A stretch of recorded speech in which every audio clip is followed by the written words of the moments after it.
तर नमस्कार सर्वांना. तर मी आज बनवले दुपारचं मस्तपैकी जेवण. इकडे मासा बनवला आहे, इकडे लोणचं आहे बघा. तर मस्तपैकी बिर्याणी भात केला आहे, खूप छान आणि टेस्टी. तर त्याच्यासोबत इकडे अंडी पण आहे ती भातासोबत. तर इकडे बिर्याणी भात, त्यात कोथिंबीर मनुकं सगळं कांदाही घातलेला आहे, तळलेला कांदा. आणि त्याच्यासोबत बारीक बारीक मासा आहे बघा, खूप छान आणि टेस्टी फ्राय केला आहे. मस्तच एकदम बारीक मासा आहे. तर त्याच्यासोबत इकडे लोणचं पण आहे.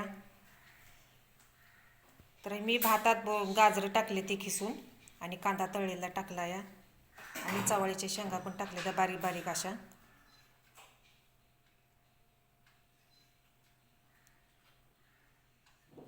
चला तर मग बाय, भेटू असंच पुढच्या व्हिडिओमध्ये.